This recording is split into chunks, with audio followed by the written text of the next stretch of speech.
All right. Discover South Florida coming to you live once again from Podcast Junkie Studios in downtown Boca Raton. Larry Mastropieri, broker, owner of the Mastropieri Group, alongside myself, John Laws from Discover South Florida. Ben Castro, our engineer and the man doing all things behind the camera. In fact, I think everything. I don't even want to know what the guy's doing. But Ben's here. If anything goes wrong, he is by default the fall guy. Remember that. And don't stop me if you've heard this before, but Larry... Stephen Ross, owner of the Miami Dolphins, among many other things he owns, is buying more stuff in West Palm Beach. Just bought 71% of a waterfront condo building, which is steps from Mar-a-Lago, and in total 45 units for $37.3 million. Now, if you own an aging condo along the Intracoastal, developers obviously are coming for your building, and this deal proving that once again, they're willing to pay, and they're willing to pay big. So, Larry, what can you tell us about what Related Ross has been up to on this one? Yeah, $37.3 million for 45 units. What is that math? That's it? I don't have my phone on. I mean, either way, it's over $1 million a unit for an old building. And so what they're saying is these units were probably worth $250,000 a piece. And he overpaid that much. Wow. Well, the dirt here is, let's see how much space, or it's 1.something acres, 1.27 acres. Obviously, if we can share where the location is too, on the map there, but it's in that on downtown, South Flagler. I get it. Yep, it's in that downtown corridor, man. Oh, there it is. Yep. So he's getting after it. This is his stomping ground. So it's a little, it's south of the downtown, though. This is kind of that, what we call Soho, whatever, Southland Park, Ponciana Park area. I mean, we just put a listing up for like blocks from there. Oh, really? And we sold it within, I don't know, 7 days. But not to Ross, though. Not to Ross. Oh, okay. Not just wanted to be clear. No, it's not a condo. It's not a condo. Ross only does condos. I'm just kidding. That's not true at all. He does everything. So, yeah. So what is this saying? It's just interesting how these things go down, right? This is a 1981 building, so not as old as some of the other buildings in the area, right? Mm-hmm. And they haven't bought the whole building. They bought 45 of the 63 units. Oh, they didn't even buy the whole building. How does that work? So now they own 71% of the building. So they have near total control. I'm guessing 75% is that threshold. Mm-hmm. So, right? I see. So once he has a controlling interest, then that's when you can... There's a little bit more power there. Okay. Like, arguably, you can kind of force assessments. You can force decisions. You could change the condo rules to... The condo has the right of first refusal. It might already have that in the bylaws, so that might be one of the reasons why they bought in. I see. So the goal here for somebody like Ross doing this isn't long-term ownership. This is usually a redevelopment play. I mean, I'd be surprised if this goes any other direction but that. So this is likely knock it down. We've seen this happen before. So take the time. They got how many more units to go? They got about 20, a little under 20, 18 units to purchase. Over the next couple years, they'll knock out the rest, right? They'll get control.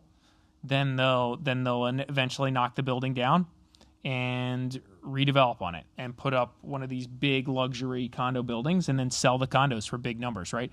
What have we seen? We've seen, minimum $2.5 million on these condos, right? Yeah. Right on the water. Yeah. And then, max maybe 10 million, something in that range. Mm-hmm. Somewhere in that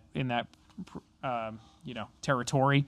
So, they can spend a little under $1 million a unit for the dirt here and then go from there. It's still a big play to go ahead and do this. Well, right.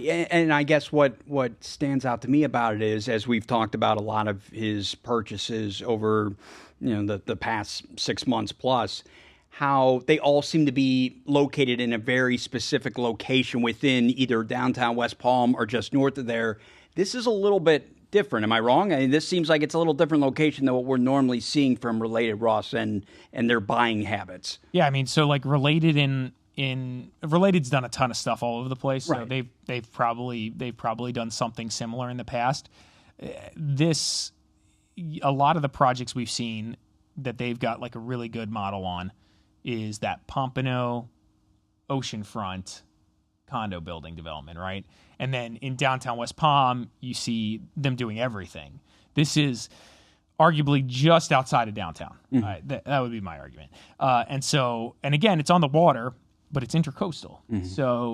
So that's also interesting. So it's not the oceanfront play that they've been executing. But then again, you can't just choose whatever you want.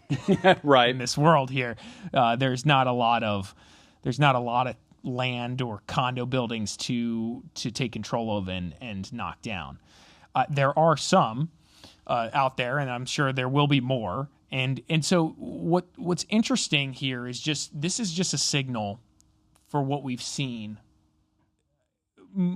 happening in the condo space, right? Which is the new laws and rules that condos have to abide by, which requires them to reserve more, do more repairs and maintenance, and basically spend more money, is really hurting a lot of these condo owners who arguably own these like cheaper condos, these like $100,000, $200,000, $300,000, $400,000, $500,000 condos. They weren't expecting $100,000 assessment, right? And so what happens is when you start getting buildings that maybe have deferred maintenance, they don't have the reserves, and the state is mandating these requirements, they have a choice to make. They either assess everybody, whatever the number is, take out huge debt at the same time in order to cover these massive repairs and maintenance that are now required, or they sell out. Get out. Right. Yeah. Makes sense. And so that's where Ross and the other developers take advantage of the opportunity. It's not necessarily a bad thing, in the sense of these buildings should be maintained properly so we don't have another Surfside. Like, duh, right? Yeah. So like the laws are fair in some way that, you should be maintaining your concrete on your building. You should be maintaining roofs and seawalls and things so your building doesn't fall into the earth or into the ocean, right?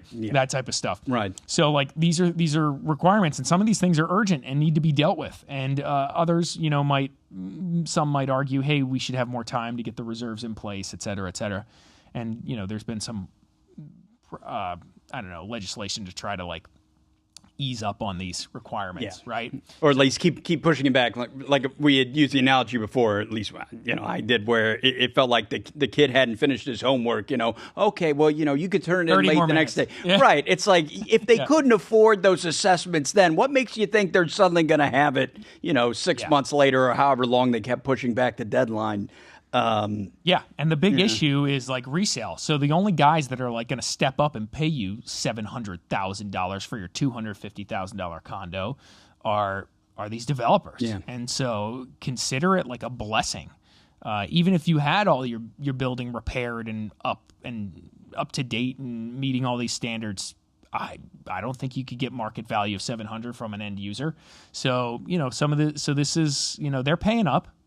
Well, I guess then my next question is, why do you think Ross was prepared to overpay for it? Because, it sounds like that was the case here, was it not? I don't think these guys, just pay a price for charity, right? Yeah. So I'm sure there's a start to the starting price, and maybe they bought a few for $250,000, and then the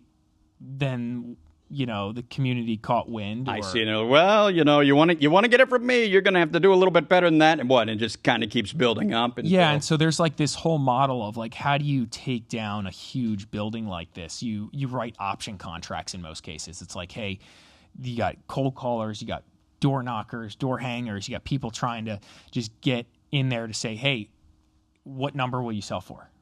200? Is that how it goes down? I really have never seen it. And then you try to do it discreetly so not everybody catches wind, so you can get the prices that fair market value prices versus the inflated, an investor's trying to do this.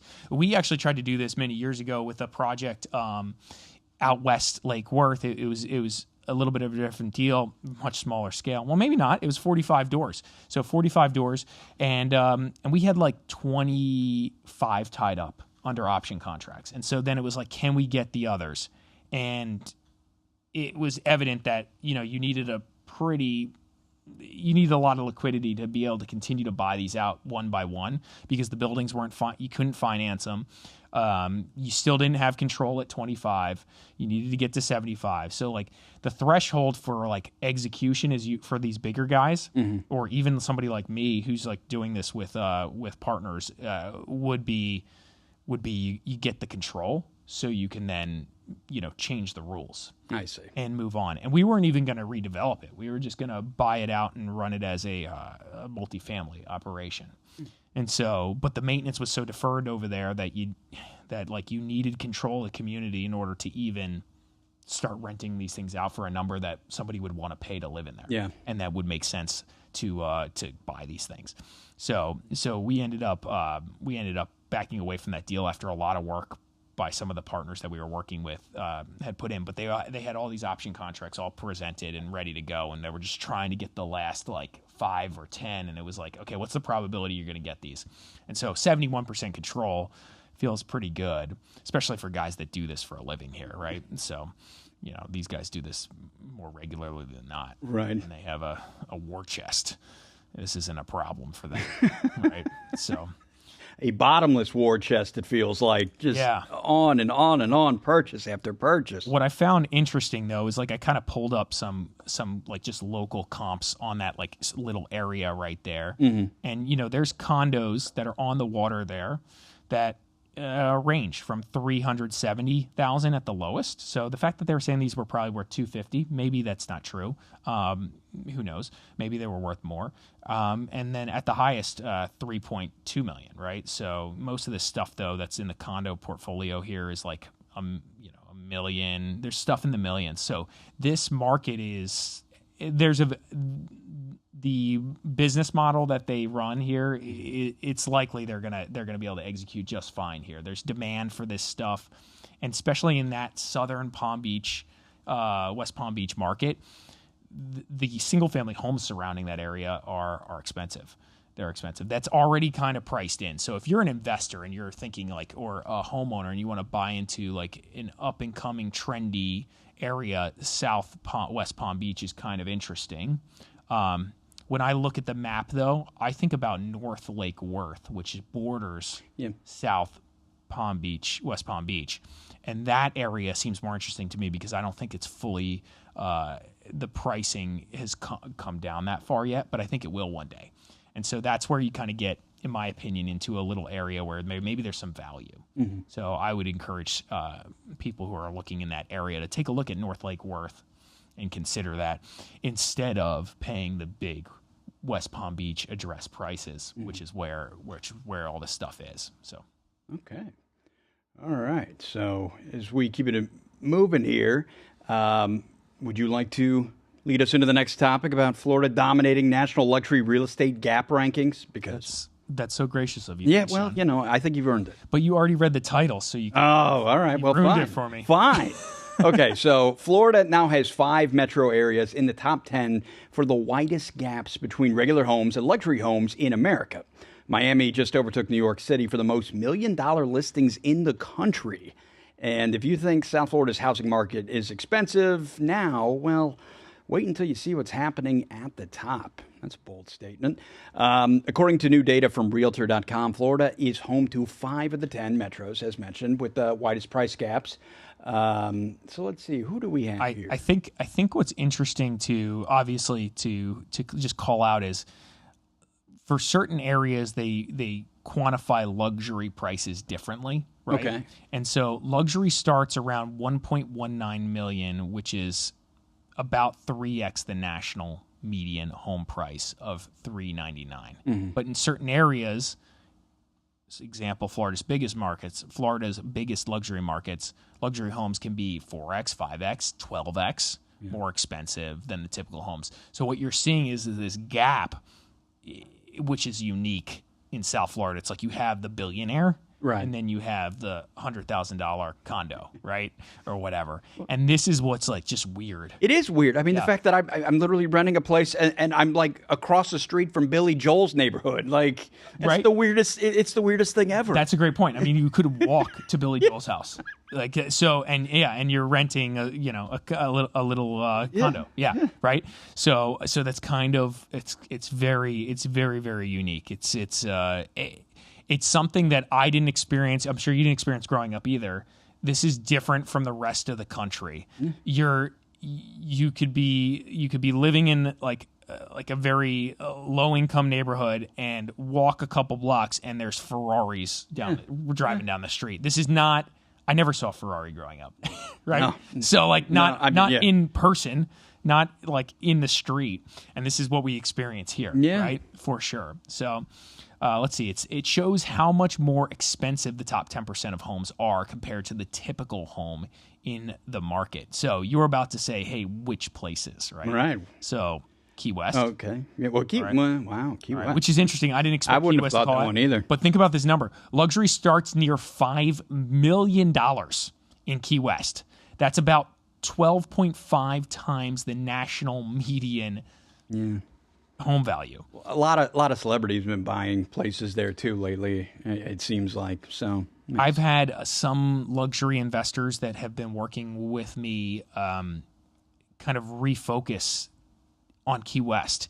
You know what's really funny about this though? Key West and the Florida Keys in general. Mm-hmm. Some people, I forget who I was just with. We were just doing a podcast for the Real Deal Investing podcast, and we were interviewing a very big luxury real estate guy / real estate investor, very wealthy, and he was just saying he thinks the Florida Keys, are one of the most unique pieces of real estate in the world. Why is that? Because of, number one, you're in the United States, okay? So you have United States government, and then you have just a chain of islands that are, again, that are just very unique, water frontage everywhere, great fishing, et cetera, et cetera.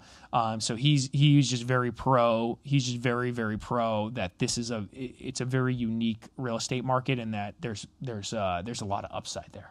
So other people seem to agree, as the luxury price point starts at $5 million, which is kind of interesting to say, because I would argue like South Florida is kind of more interesting to me for other reasons. But the comment I was going to make on the Keys is, people so easily forget what happened how many years ago now? I don't know, 5, 6, 7. The hurricane came through and basically buried those islands in sand. Yeah. After it drowned the islands with storm surge, right? So that's the downfall to Key West. That's where I kind of lean on, hey, South Florida feels a little safer than being on an island with one way in and one way out when a huge storm rolls through. So I mean, on the Gulf side, my family, growing up, we had a timeshare in not Sanibel, Captiva, and those islands. I mean, the last hurricane just a couple of years ago, they're still it's a mess. It's sad. So if we move on to kind of speak to that, Naples is the next one, right? And luxury starts around $3.6 million, which is about 9 times the national median home value. Again, very interesting. Luxury where I grew up was probably like $600,000. Here you can't even buy a single family home in Boca for $600,000, right? It's kind of crazy. There's other metros. They talk about obviously Miami through West Palm Beach, which ranks in third. And it's about $2.4 million for the luxury market space. That's nearly 5 times the median, the local median, which is interesting. There's some other places that popped up here. Destin, in the Panhandle, ranked 4th. That was the one that surprised me. Braden's in Sarasota. I get that. That's kind of on its way up to number 7, right? And then obviously we talked about Naples and Key West, which Key West took the 10th spot. Very, very interesting and kind of expected. And this is like overall rankings around the country. So you say expected. Why would you say I mean, for people who maybe don't follow this stuff. I think it's just expected because, and yeah, a lot of people don't appreciate this until they come down. Even the wealthy buyers that we work with, they're coming down, they're thinking 2-3 million, and then they start shopping with me and they have sticker shock, right? And they're just like, whoa, this doesn't buy us anything. It doesn't buy us what we want, right? Do you see the look on their face, the expression change? Is it starting to sink in that they may not be able to buy in the price point that they were hoping for? Yeah, over the past couple years, I'd say people reach out to engage us to help them procure a home, a luxury home, 3, 4, 5, 6, 7 million, somewhere in that range. And when they come down, they do a tour with us, we educate. I'd say about 50% of them change their mind. Really? Because it's just way more expensive than they expected. Just way more expensive. Then there's others that are just coming and this is happening and no problem, we just get it done. They don't browse Zillow or something just to have a ballpark idea of what it may be? They do, but But then they show up and then they're like, okay, so this new construction home that I can pay $5 million for backs up to a $1.5 million dump or something, right? In downtown Delray, whatever. You just make up a story. That's very common here. And so their experience of I own a luxury home in Pennsylvania or something, right, is like very, very homogenous. Everybody in this area is wealthy and they all have these wealthy, nice manicured homes. And then you come to like downtown Delray and there's just developers knocking down little homes everywhere, all over the place. And then you got like the middle ground. And then especially go to Broward County, you have it even more intensely, right? And so you just get this crazy mix of like one block is great, the next block may be in the process of transition. And so they don't expect that entirely, and so that creates a little bit of a holdup on their plans, or they have to pivot entirely, and they're like, okay, now we're moving to condo, now we're moving to townhome, so we can get the square footage at the price we're looking for, or vice versa. So, yeah, it's interesting. It's interesting to see these people as we follow up. They're just like, hey, I feel like it's overpriced, and I'm like, yeah, but I just closed the one next door for the same price with another guy that's just like you that just decided he wanted it. And so there's enough of those people that are just like, it's expensive, but I want it, And so that's what the luxury market looks like here. It's slowing down a bit, as we discussed, and you and I kind of did a little market update. Maybe next week we'll do the real market update, but on the pod. But we'll see how that goes. So, yeah. Okay. So I think the question always is like, what does this mean for buyers and sellers? And we kind of touched on it. It's just like this market is strong. It's not going anywhere. There's a lot of population growth. The economic future here is healthy. And so while it might be softening, you can't come down here looking to steal things, because it's unlikely that happens. Maybe you get lucky from time to time. Maybe out of the 300 deals we did last year, we got like 2 steals, right?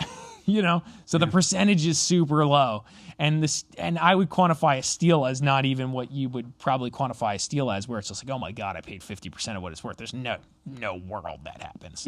No world. I just had a conversation with a seller today where we were bidding on a property. They were asking, it's in Old Floresta, they're asking $2.25 million. It's this really cool historic home. Really cool. I feel like almost all of them are like that in Old Floresta. It's really cool. And there's a buyer that's already under contract on it, but the deal's getting a little shaky. And so they reached back out to us and said, hey, do you want a shot at this? And I said, I'll reach out to my people, call my people. And they're like, hey, we offered 1.8 initially cash. And I was like, we had this discussion. They're under contract at like 2.2 million or something, right? And the seller instructed the listing agent not to even pick up the phone or share any contract less than $2 million. And I'm like, and I'm talking to this guy. He's like, hey, I feel like it's a little overpriced. I'm like, yeah, but the house down the street just sold for 1.8. It was half the size, whatever. Wow. The lot was half the size. All these things that like just dictate like, hey, price is likely much more than 1.8, which is what the comp just closed at. And he was like, yeah, I'd love to buy something for like, 10% below market or whatever it was. And I was just kind of having the conversation like, hey, that doesn't, like, we maybe just need to rethink if you want to actually buy something, because like it doesn't happen. You're not buying things for 10% below market in South Florida, especially in this like luxury price bracket in these like really desirable neighborhoods like Old Floresta. It's like it's not super common, but we should make our offer. We should just go for it. So let's make the offer and see what happens. Well, that's generally a rule of thumb that you preach a lot, is that even if you don't think it'll go, you should just put the offer out there. Put it in. Even if they said they're not. Worst thing they could say is no, right? Yeah, exactly. Even if they said they're not going to submit it to the seller because that's what they've been instructed to do, it's like let's just put it in writing, put it in front of them. Yeah, they say a lot of things. Yeah, totally. It's like who knows? Like let's just go through the exercise. The other thing is the exercise I tell everybody is like, hey, if this property traded for 1.9 million or whatever, let's make up a number, 1.9 million. 3 months from now, and you see that it prints the comp, you see it show up, and you look at it. Are you going to regret this? Are you going to regret not making an offer? If the answer is yes, like think about that. Just if the answer is yes, get back to me, and then let's make an offer, right? And so let's just put it in. Like let's not like be fearful of that. And they said they're not going to entertain us, but let's do it anyway. I think that's like a little bit of the commentary here that hey, the market's very segmented in South Florida, and the luxury market is relatively strong, although it's softening. And it's dramatic what the gaps look like here. Yeah. So anyway, all right. So now I get to call the shots on this one. All right. South Florida lawmakers file sweeping HOA reform bill after months of homeowners protest. Right. This is something we talked about. I think I went on a rant the other week that was relatively aggressive. Right. Actually, with the property management? Yeah. That's interesting. I hope enough people see it. And maybe people who are ambitious that may look into some sort of startup, be like, hey, you know what? I'm going to start a property management company. We're going to take over this town. You never know. Please. And they'll say, you know what, Larry Mastropieri, thank you. You gave us that idea. You're welcome. I could see it. I could see it. You're welcome. My fiance last week told me she watched the podcast or whatever, and she was like, yo, you kind of need to chill out a little bit. You were a little upset about those HOAs. I'm like, it's a real thing. No, it came from the heart. And it's like, yeah, you're like, Dana, I had to say my piece, okay? Who am I if I don't put that out there? Who am I? The people look to me for the truth. They look to me for the truth. That's what this is all about. Yeah. Anyway, so Florida's HOA wars just got real. A Miami lawmaker just filed a 32-page reform bill that would let homeowners sue their HOA directly and for the first time ever dissolve their associations entirely. So we've talked about the lawmakers talking about doing this. Right. Now we have an actual filed 32-page reform bill. So now we have a bill. This came from Representative Juan Carlos Porras, if that's how you say his name. He's a Republican from Miami. And the bill is HB 657. And this would change some stuff. First, the kind of punchline is it would create a new community association court. Right now, the way it works is if you want to sue an association, you go through, or make a complaint, you go through the Department of Business Professional Regulations, which people argue is just convoluted, complicated, maybe non-responsive, difficult. So he's trying to make it easier, right? Yeah. Okay. It also gives homeowners a clear path to sue their HOA, which probably makes sense as well because the HOAs tend to just do whatever they want, and they should be a little bit more fearful of their homeowners, the people who actually pay and agree to have them there. On the other hand, I can see this being a opportunity for sue-happy Karens. Right. I was going to say, I'm going to sue you. I'm suing you. You're going to hear from my lawyer because in the end, that's the only people who really win are the lawyers. Yeah. So unfortunately, it makes it easier to sue people, and that's not always a perfect place to be either. So we're looking for a balance. I don't know if the balance is perfect or if this is going to create a perfect balance, but an attempt at fixing some things would be good, right? So, and then finally, set up a process to dissolve an HOA if enough residents vote for it. Which that's interesting because it's like, okay, so what happens then? You just don't. You have no HOA, you just do whatever. You become this lawless world. What happens? Yeah. Well, so the way for anyone who doesn't know this, the way it typically works, if you are in an HOA, the HOA governs, general stuff like I don't know, cutting your grass, right, painting your house, etc. If you're not in an HOA and you're in a city like Boca Raton, well, community enforcement officers drive around, and then they enforce it. And depending on the city you live in, you may have a different level of enforcement. For example, Boca, they tend to not mess around to a degree. There's some people that I think get through the cracks in Boca. Really, you get into it a lot with community enforcement officers in the city of Boca Raton. I didn't even know there was that, to be honest with you. They're pretty.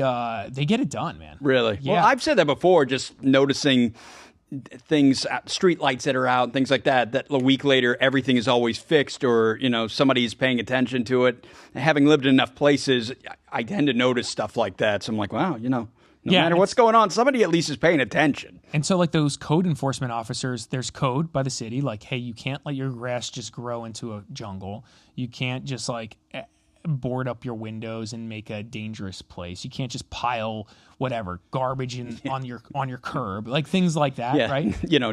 Which is generally the Florida way. Yeah, right, yeah. And so you have to paint your fence, or you have to keep your fence in good shape. So there's a lot of that stuff happening, and they really keep some of these neighborhoods in way better condition because they're driving around handling it. So you have one of two options. You're either going to deal with the city if the city's on top of it, or you're going to deal with the HOA, and both can be a pain in the butt, and both can be very good too. I mean, we have buildings throughout South Florida, so my property manager is actively dealing with stuff that pops up. Hey, one of the tenants dumped their mattress on this thing, and it's like, okay, we go deal with it immediately because we'll get noticed, or we'll find out sooner before they find out. But we live in fear of those guys because we don't want to be leaned, we don't want to code. We've dealt with a lot of that in the past, especially when we buy the buildings. A lot of owners who own multifamily in this area, they struggle to keep up with those issues. If they're operating like workforce housing stuff that's arguably a little bit rougher, because just the mess around the area just accumulates and they just can't keep up with it, and there's a cost associated with it, so you have to kind of budget for that when you own and operate this stuff. But anyway, back to this, so if you dissolve it, you end up kind of dealing with the county or the city, depending on where your properties exist, and that's who's kind of going to enforce things. Now, obviously, HOA gets a little bit more stringent. They do a little bit more usually. Yeah. Right? It's kind of hard to dissolve an HOA when you have maybe like a guard gate or a guardhouse and employees that or amenities like a pool and all these other things, right? Right. So that is unrealistic. So what happened? What the hell happened? You don't do it. That's the answer. You don't do it. It's a little crazy to do it. I think this applies to small little nonsense, not maybe necessary HOAs. Whatever. I don't know. So you're already making it sound like this bill is nothing short of wishful thinking. I think there's some value probably to making it easier to get after an HOA for not performing. Mm-hmm. There's been a number of things that we've seen HOAs do when we're trying to get tenants in or do things or sell that they've done that we'd sit there and be with the owners, this is not legal. There's no question this is there's no question this is illegal what they've done here, and they should be punished for it. But we're selling the house, so let's just get out of this thing. Yeah. Right. Just sell it, just make nice and move on. And so there's a little bit of that. We've had presidents or other people in the community not or deny applicants for reasons that are definitely illegal. And so but the homeowner's all right, do I go to war with this HOA? Right. How bad do you really want to? Or do I just move on to the next tenant? And then the tenant's option is hey, do I go to war with this HOA? Or do I move on to another community that actually is cool and wants me here? You know what I mean? Why would I come into it? So you get that kind of, so if it's a little easier to kind of maybe threaten or rectify those situations, maybe that's nice. That would be good. And that happens. It happens more often than you guys would imagine. What, that people are put in those situations and they just don't even bother because they don't want to deal with the hassle? 100%. So we did one. I think we were ranting about this the other day, but we did one. We just closed it. We got an HOA approval in less than 24 hours. They approved the buyer without even getting the HOA application because the seller was an attorney, and the seller turned around and had the right contacts. The president of the management company, like she had everybody. And so she basically was like, listen, you guys decide how you want to play this. If I can't close on Monday because you guys screwed up, which they did, we're gonna be talking about suing for damages, et cetera, et cetera. You guys decide how you want to do this. And so they just sent an approval. They just sent an approval without even getting the guy's application. The guy was delivering the application. We were getting an email with the approval. Like they didn't even have it. And so it's like this is all a freaking joke. Yeah. It's all a joke. It's just more example of all a joke. Now you're approving somebody that you didn't do a background check on. That's as bad as you screwing up the first part, right? Just do the background check and get it done in 24 hours. Right, because then what the hell happens if the buyer ends up being somebody who was shady, but we didn't actually want to look into it. And you just put this rando in a building with 400 other people that are paying you guys to make sure you don't put weirdos in the building. Right. And so it's like, what just happened here? Yeah. But like that was their overreaction to, oh shoot, this lady's going to like burn our house down. Right. so it got done. We closed the deal and that's that. But these are the things. And she just moves on. Right. Yeah. But like they don't get punished for it. We just move on. We just sold the place. No we did it, or we just rented the place, or we just, yeah. So this is just a little bit about what's going on. Let's see here. They talk a little bit more. The homeowner revolt behind the bill. The bill is the result of months of pressure from Florida homeowners who say HOAs have too much power and the system doesn't protect residences. Okay, right. So a Tampa Bay couple, Paul and Brandy Miller, organized the HOA Reform League and rallied at the Capitol with letters describing abusive boards, huge legal costs, and out-of-control fines. So this is just like layer on of all the anecdotes I have over this, and I don't even live in an HOA, but I deal with them every day. So yeah, but they do say that 80%. There's like a poll that was done, and it says like 80% of people polling shows 80% of HOA residents are satisfied with their communities and believe the benefits are worth the dues. I believe that. My parents live in an HOA. I think my dad's the president of the neighborhood one, and they've had no complaints about any of it in their time. It seems like it's just those rare cases. Boy, they are just. Thank God they're rare. I just think like for me, it's the biggest thing for me is like when you're doing a transaction to buy or sell. That's when it's really where they're like it's just obvious that they don't have. They don't put a priority on like just being organized around it, because like it's a simple organization thing. Like just have the documents and just like accept applications digitally and accept payments digitally and just process things in like 7 days. Like don't. So again, this is a breakdown of not keeping up with the times in terms of the technology available to keep stuff organized. Because I'm just trying to wrap my head around why there's such breakdowns with all of this. It doesn't make sense because the way you explain it makes it sound like it's a pretty simple thing. Okay, look up Form A, you need that, and Form B, okay, bang, done. Here's the portal. You just click a button. You don't even have to sign. You just click a button and send it back. Yeah. Electronically sign it. Right. How about that? Like, how about we do that? How about we not send my runner to go drive up to Port St. Lucie where your main headquarters are to drop off a cashier's check from a guy in Fort Lauderdale that's buying this place but can't get out of work to go drop it off. So now we got to get the deal closed. So we get somebody that runs it up there, like you courier it up there. It's like, are you out of your mind? Like, what is going on? Yeah. Right. So anyway, that's the deal. Or how about this? When they do this all the time. They change offices and they don't change the forms. So people drop off packages at the wrong offices. And then it's like a week later. It's like, hey, did you get it? Did you get it? Did you get it? No one answers. It's like, oh yeah, no, we never got it. It's like, well, we dropped it off at this address on this date. We got a receipt. Yeah, that's not where we are anymore. We didn't get those. You got to drop it off. Well, we dropped off a cashier's check. Where's the cashier's check? Right. We had to credit a buyer all the deposit money for like they put in like, I don't know, it was like $500 cashier's check that they sent in that disappeared. Yeah, with them, and then they had to resubmit a new cashier's check to the right.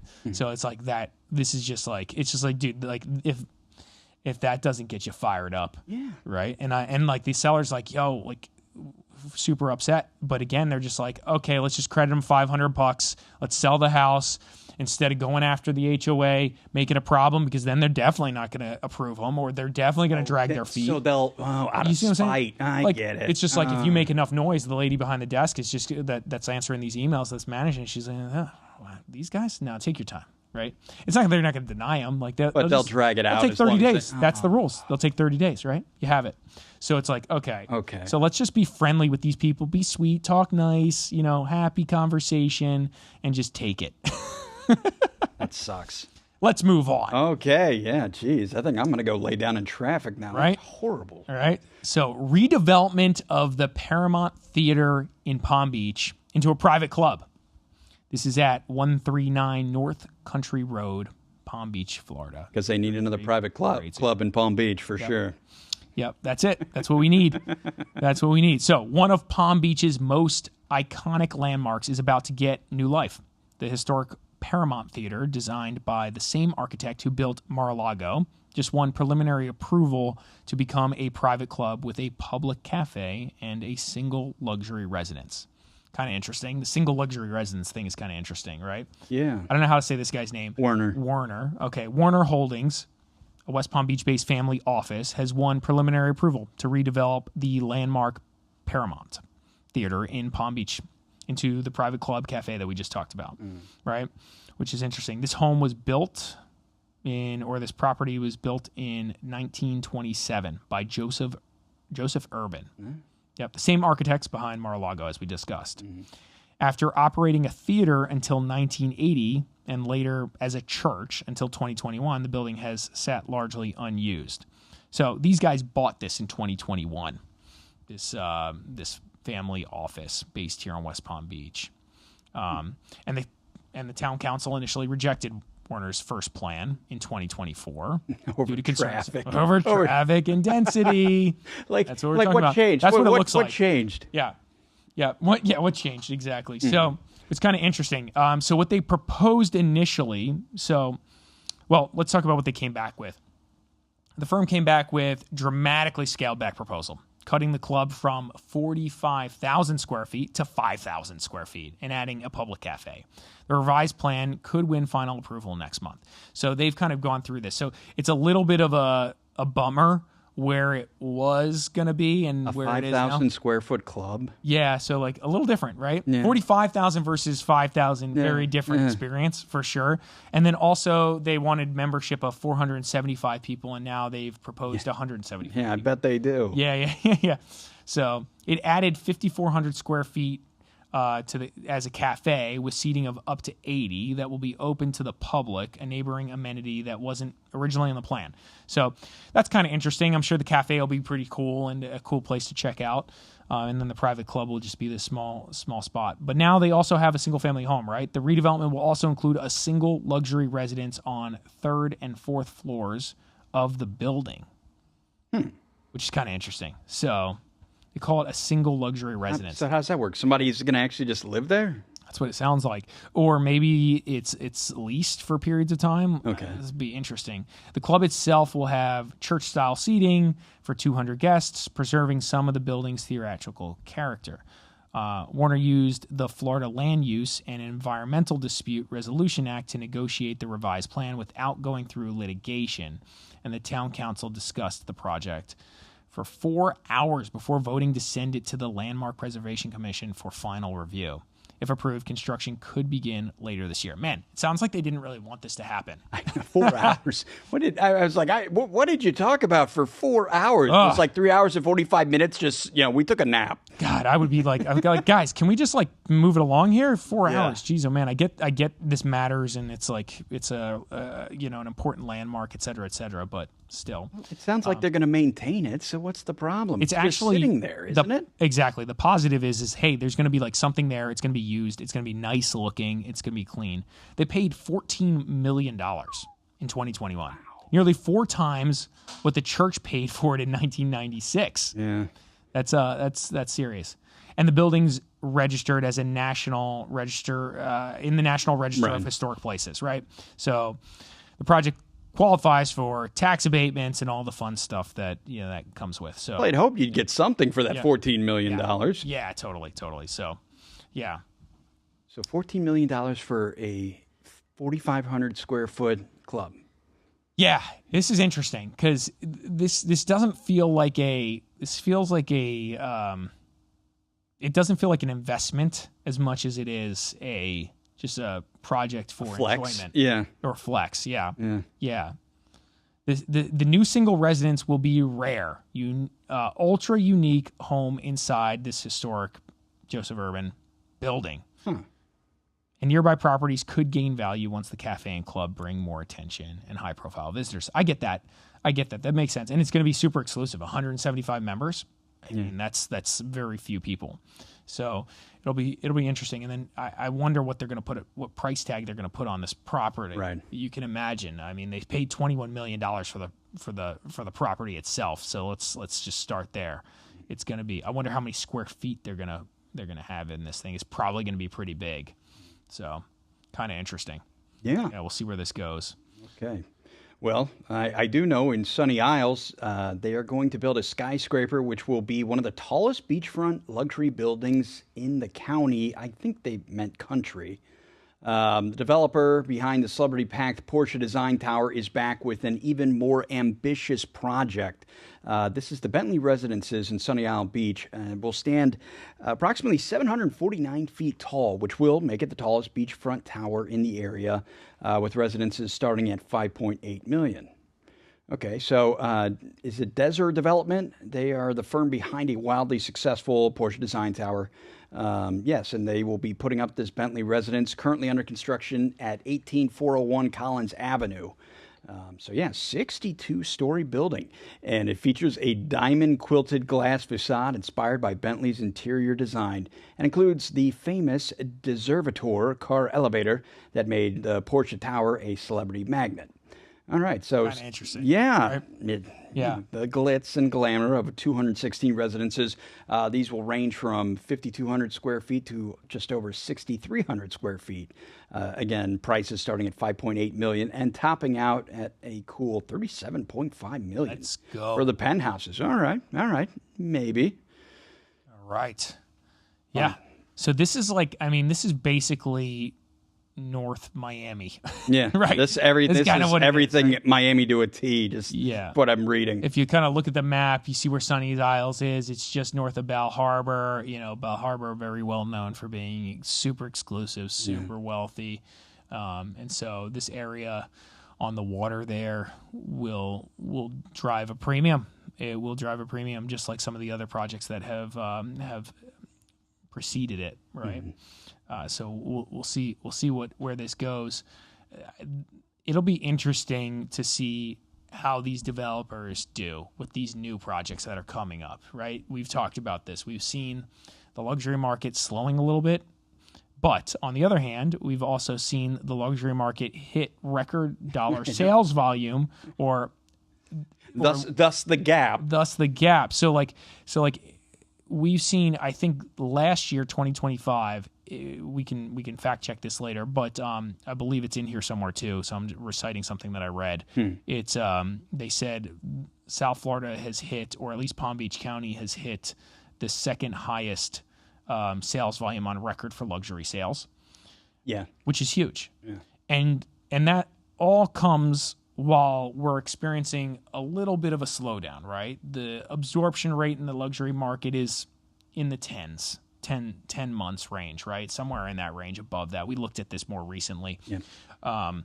And so you're experiencing, 10 months of inventory on the market, which is not what it was 3 years ago. 3 years ago, it was like 3 months. It was even for the luxury ones? Even for the luxury. It was crazy how low this stuff was, right? And you and I were reporting on this regularly during that time as well. And so we've seen it climb quite a bit. There's no question that the market has changed. It is different, and even the luxury market is experiencing a softening.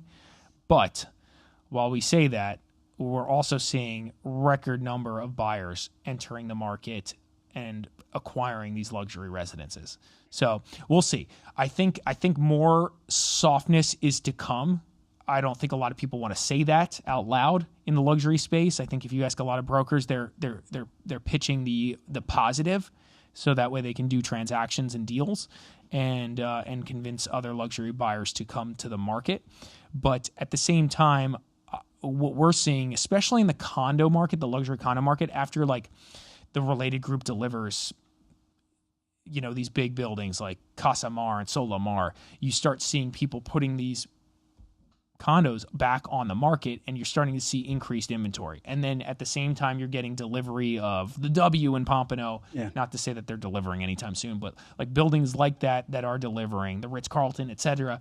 And you're seeing that get done. What I think is driving a lot of the acquisition here is foreign money.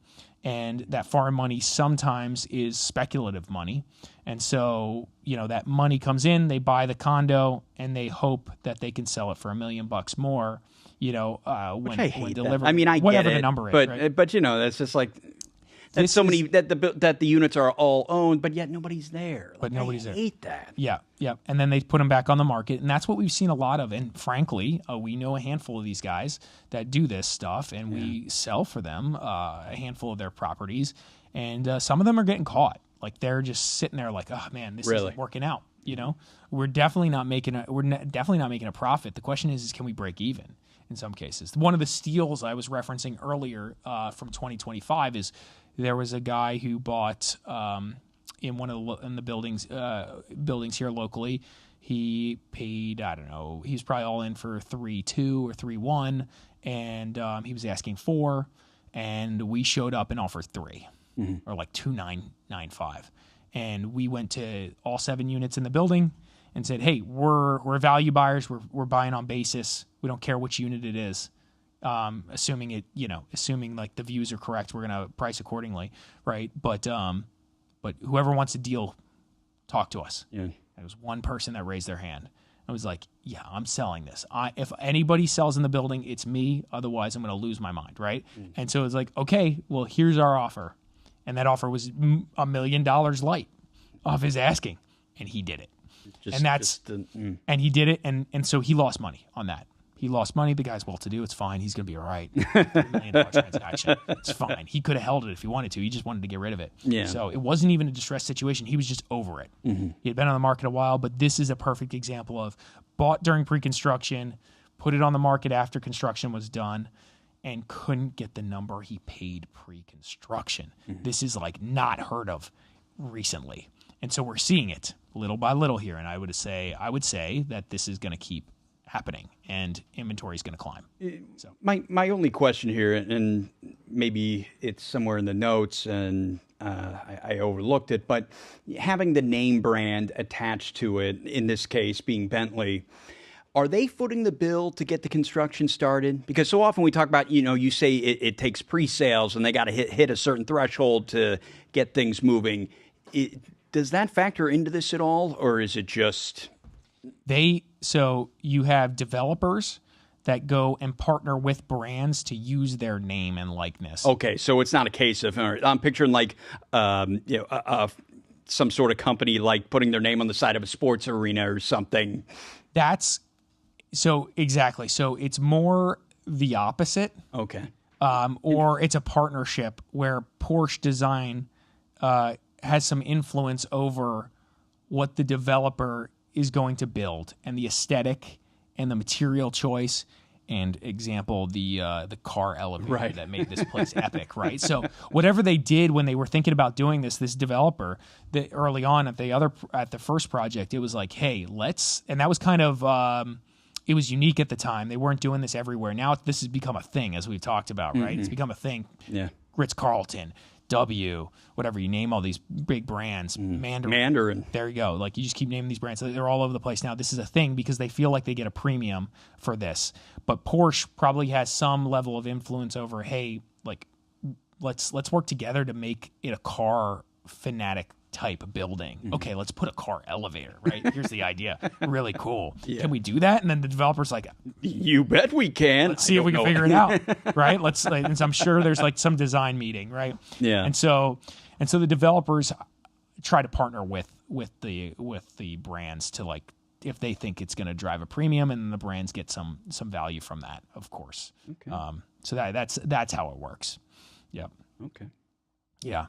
These are big numbers. We'll see if they're able to pull this off. 5.8. Again, it's North Miami, so it's all happening here.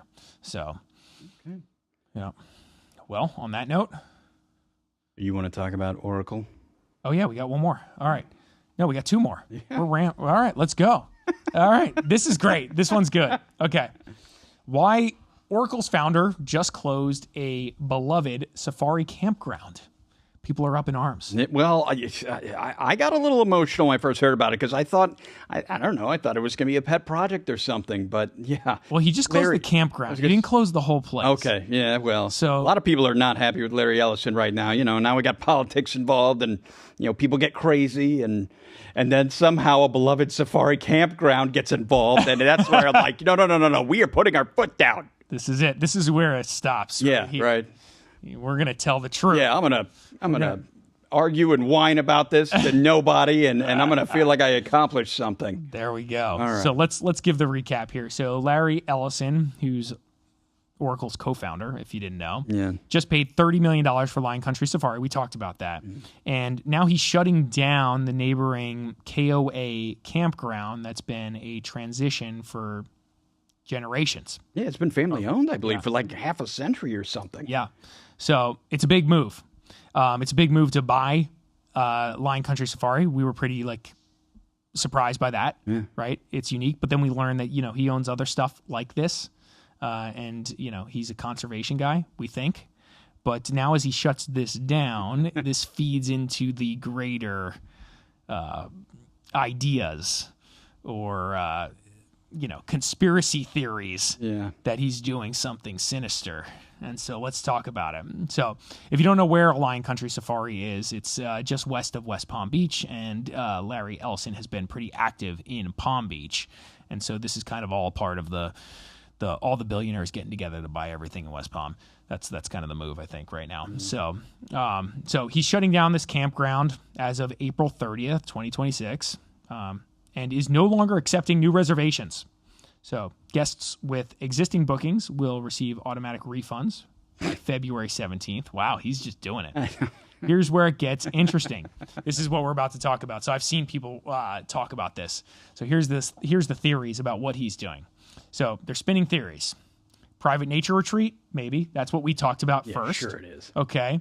Then we talked about Oracle Data Center. Guys, this is 600-ish acres that this guy just bought in an area where there's not 600 acres to buy, right? So luxury development, maybe. That could be a play. What, in Loxahatchee? Hey, have you seen everything around that area? They're building tons of stuff there. Are they? Mm-hmm. I could see luxury development long-term being a thing. Like, I could see that. I actually see that. I know this sounds crazy. I see that more than a data center, but I could also the AI stuff, man, it screams data center. I mean, that makes all the sense in the world. Yeah, it kind of does, right? Yeah. So nobody knows, and the uncertainty is just creating just widespread conspiracy theories. So obviously there's a data center we talked about going in up the road, just a little west of there, which that location, in my opinion, in the data center that's been proposed, fits really well. We talked about this. The infrastructure's already there. I used to work at the power plant over there, so I know they have cooling water supplies. They have all these things that really matter there. So it's very logical to put a big data center there, and that, in my opinion, probably goes through. It makes sense to put it there if anywhere. Now, could he be doing another data center here? Possibly. It's right in the path of all the cooling water anyway. Well, and it's right off the highway. Because think about it, is just right down the road relatively to the Wall Street of the South. You're putting up a Vanderbilt satellite campus that's going to specialize in technological advances and AI technologies, emerging tech. It makes perfect sense. 100%. Of course, I say that, and then they're going to build a parking lot for me. But I'm just saying that that would be the logical conclusion for me. I'm just surprised Larry Ellison got it. I wonder if he must have had some communication with the previous owners. I don't know if there was like a top secret bid. Right. So you can kind of see. So that's where the existing data center proposal is, right up the road on the map there. And so that's a big territory too. And then right next to it is the Florida Power and Light, massive power facility. Who knows? Maybe they might turn both into data centers the way this stuff's growing. I could believe that too. I could believe that too. So that's where I'm saying okay, but I'm just surprised some I don't know, GL Homes didn't get their hands on this thing. You know what I mean? So maybe maybe it was only a $30 million purchase on the books, but off the books, the family that did own it will never work ever again. Yeah. So this is the thing. So I'm surprised that he was able to snag this. Yeah. I don't know if he just got lucky and grabbed it. He had people working on it. He promised them that, hey, I'm going to keep this thing as a Lion Country safari and honor the spirit and the tradition or something. It's all up in the air. It's super unclear. But we do know Larry Ellison, as we discussed before, has been buying stuff in Palm Beach before. He paid $173 million for a Manalapan waterfront property that has access to both the Atlantic and the Intracoastal. And the properties next door, actually, I think just listed for some huge number. Then he bought the EAU Palm Beach Resort and Spa, and then then he was saying, so it's like, hey, this seems like it's he's making a bigger play in the South Florida real estate market. Oh, here it says, and here's the kicker: the neighboring property to Ellison's estate bought for $27 million in 2024, just listed for $285 million. And that's you can see the address there, but that's a lot. But that's a lot. That's a lot. It's a lot of money. Yeah. So again, 600 acres. 600 acres he bought for $30 million, guys. Compared to what he paid for this other stuff. Now I get it; it's west of West Palm Beach, but there's not 600 acres laying around anywhere in South Florida. So to kind of acquire that is very unique. Very unique. Okay. Yeah, okay, so it says 254-acre wildlife preserve plus the adjacent KOA campground, totaling 600 acres. So now you start to see this. You're like, oh, he's going to preserve the 254 acres, but what about the other 346 acres that are missing here, right? Out of this proposal. I mean, that's huge. How many data centers can he build on that thing? I don't know, but I bet we're going to find out. Yeah, we might find out. I was going to say, do we have is there a bet on Polymarket or Kalshi or one of those? Can we, let's just put it down right now. That's great. That's so great. Yeah. So it says, online forums exploded with speculation about Project Tango, an Oracle AI facility. Project Tango is a proposed AI-era data center and warehouse campus planned for the 202-acre site in Central Park Commerce Center here in Palm Beach, right? It made sense. Oracle's aggressively expanding data centers. This is their thing. This is what they do. And so that's theory too, after the conservation theory, right? Yeah. So, because again, he owns similar product. He owns similar real estate for preservation purposes or future data center purposes in other parts of the country, such as California. So, and then the other concept is hey, let's just land bank it. $30 million for 600 acres sounds like a pretty good idea, right? And so that might be the move here. So, yep. We'll keep an eye on that one. Why developers are spreading bets from Miami to West Palm and what the data says about who's right. Okay. This goes back to the thesis we're talking about right now, right? Mm-hmm. Welcome to South Florida 2026. Yeah. 3 counties are making completely different bets on the same question. Where will wealthy people actually want to live? this is interesting. Miami developers, they're betting that South Florida's next chapter looks like Manhattan, built on vertical density and financial center energy. Fair bet.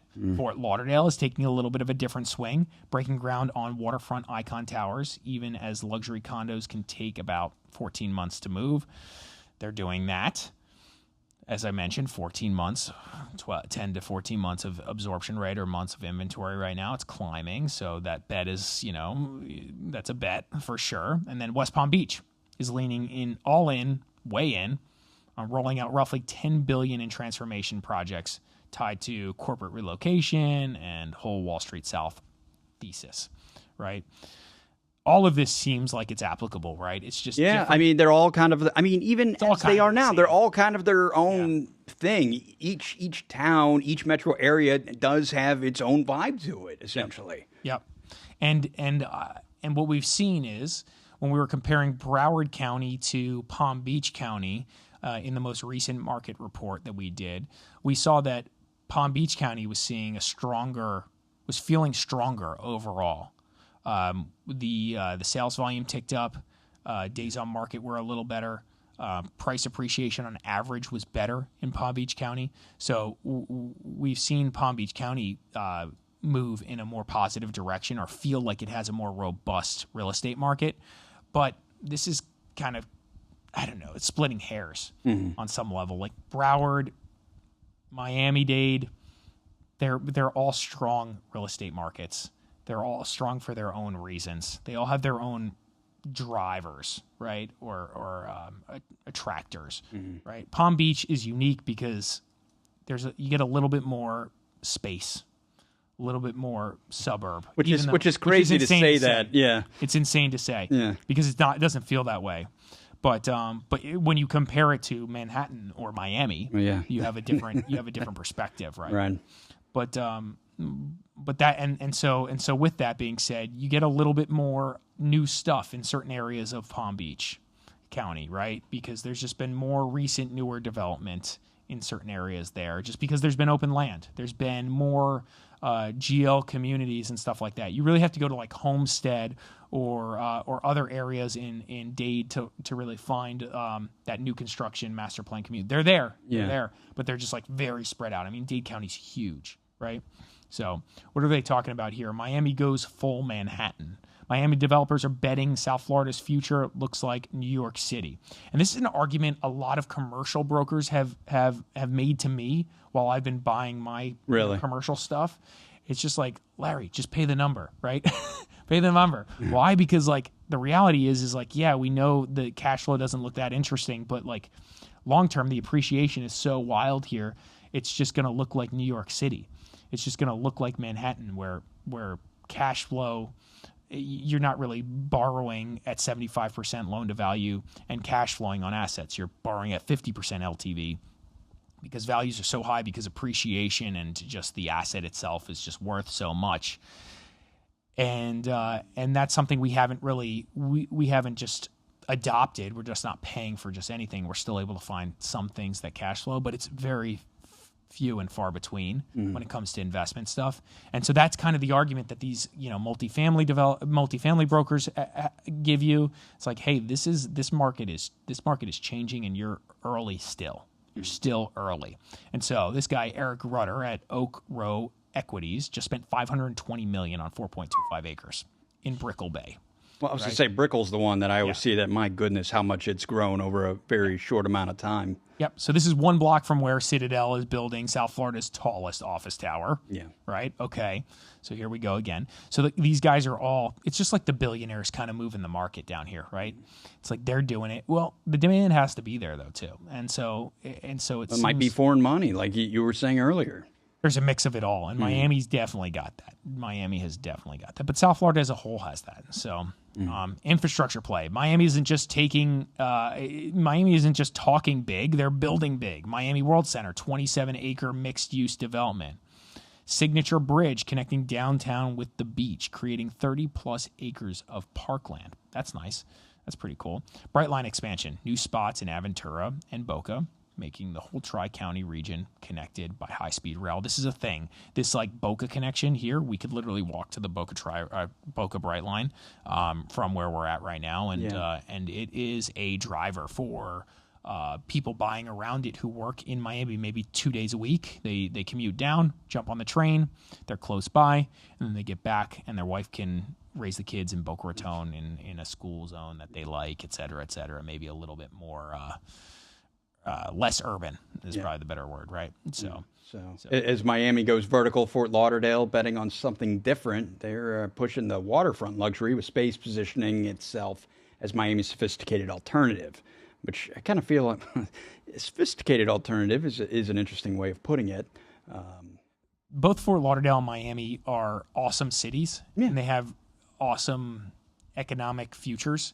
And it's just a matter of, for me, when people ask me like, where do I live?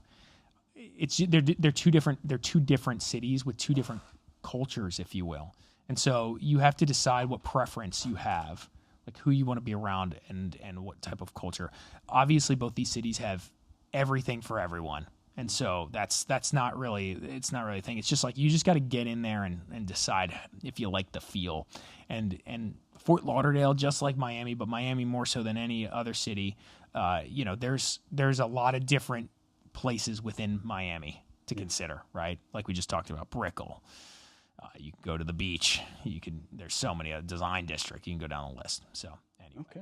Yep. All right, just about ready to wrap it up here. Let's call it. Okay, on behalf of Larry Mastropieri, broker owner of the Mastropieri Group, I'm John Laws of Discover South Florida. Ben Castro, the man working behind the camera. I want to thank you all for tuning in once again, and we will hopefully see you on the next one. But until